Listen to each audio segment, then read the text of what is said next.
The greatest thing you can have is your faith.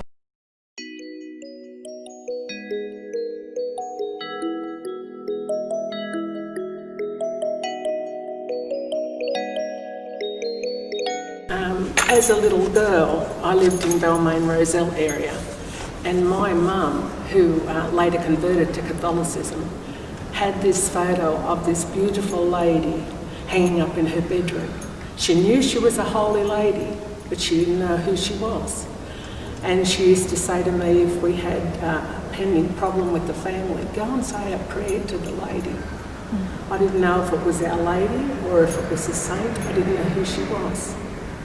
It wasn't until I came to this beautiful parish that I found out it was the Little Flower.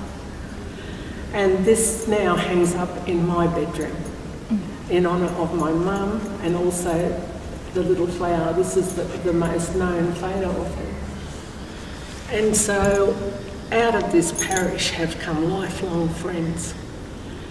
Some of them have gone to God. Like, for example, when Father Val had a special mass and gifts to people that had given to this parish, I was very proud before we lost our beautiful Ozzy Oswald. I was very proud to go to his home and pick him up and bring him down and sit him in the parish. And I said to the parish, whether I was out of order or not, I don't care. But I said to the parish, this is our beautiful Oswald, who was the most amazing man. He was an acolyte. He was a handyman for this parish. Nothing was a trouble. And I miss him so much. I miss him so much. And where did I get him from? From this beautiful parish and his devotion to St. Therese. Also, during my time, I was chairperson of the parish committee, and we had our fabulous feast day. And it was, feast day, I was chairperson for 3 years and 3 years secretary. But during this time, the Carmelite nuns, who was the same order as St. Therese, came to me and said, you should have a relic. And I said, really? And they said, yes, and we're going to get you a relic. So they brought the most beautiful relic of St. Therese's hair. And who made that beautiful case that it's now this beautiful man, my darling. He made the beautiful case for it, and I'm so proud of him. And I'm so proud of this parish because it gave me lifelong friends, devoted friends, who are there when you need them. Yeah. That's what St. Therese's parish means to me. And the beautiful priests, our Lord shepherds, that have come through those doors, giving unconditional love, means so much. And I would be remiss if I leave this man out. Tony Bonello was the other handyman in this parish, along with Charlie Addard. The three of them have gone to God, but I know where they are. They're with God, because nothing was a trouble to do with this parish. If it needed a nail, if it needed a cabinet, if it needed anything, Tony, Ozzy and Charlie went to the rescue. And they very proudly worked with me when I was secretary for 3 years and parish chairperson for 3 years, and with Pam on the parish feast days. And we were so proud to do our best. But it just means so much to me. It just means so much to me. My most memorable experience with St. Therese, and it will always be, is when I converted to the Catholic faith. Back in 1985, 86. Prior to that, I had a religious education as such when I was growing up. And as you get older, of course, you drift away from church because there's always something else better to do when you're a teenager. And then years later, and I was at home, and there's just something missing. So I came up to St. Therese and I started attending Mass. And I thought, I think this is what I'm looking for. So then I joined an RCIA program, and I went through all the training and the education to become a Catholic. And that took a few months, of course. And then finally in the Easter of '86, I actually did the conversion. And I have to say that it is one of the greatest things that I have ever done. Along the way, I've met so many wonderful people.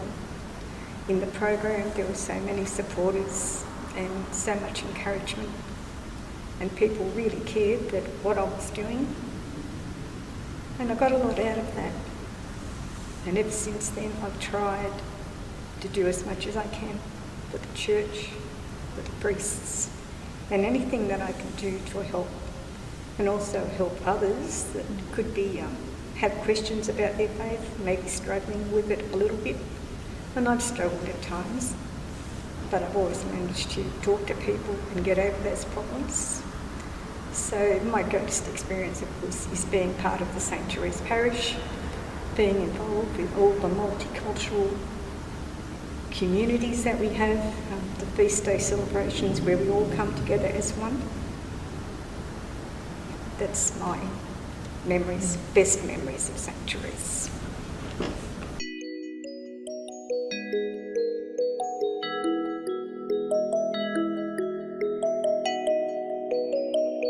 The best thing that I think I could say to that would be that when you come to church, listen intently to the readings, to the gospel, and then to Father's homily, and really pay attention to what he's saying, because in all those readings and all those words, there is a message there. Try to understand what they're telling us, and then take something with you from all of those readings and the gospel and Father's homily. Take it home with you, and then try to follow what the example he has given us. The Beatitudes come to mind with me always, where what did the good Lord say? The fact that you did it for the least of my brethren, you did it for me. And I often think that it goes through my mind when someone needs you and you're reaching out to them and you think to yourself, what would our Lord have me do? He wouldn't have me walk away. He would have me, even a smile costs nothing, but it means everything.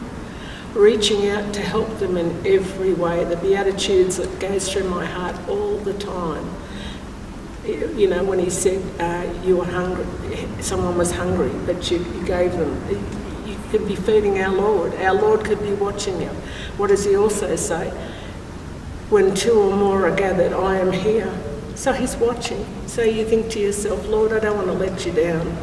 I want to, if it was you standing in front of me. And recalling when Pam went through her catechumenate program, there were two nuns here, sisters, as well as being nuns, they were actual sisters.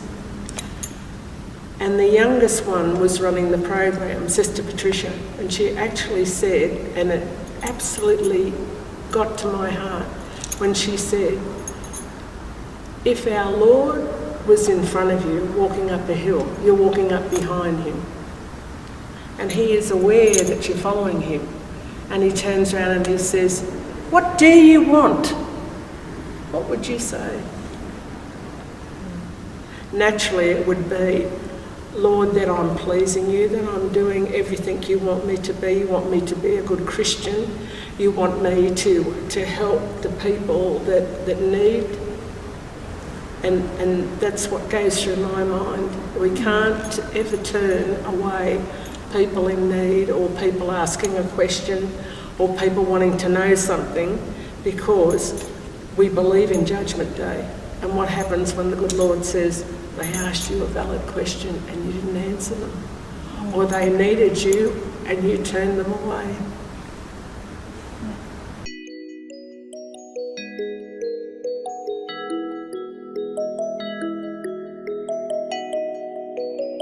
The greatest thing you can have is your faith. That's the greatest thing you can have is your faith, that we're taught and we know through experience that there's one person that won't let you down, won't ever let you down. And no matter how you make a mistake and you're so sorry, who's always there to forgive you? Saying, I'm not going to turn you away, I'm not going to talk about you, I'm going to forgive you. Just keep trying and I'll help you.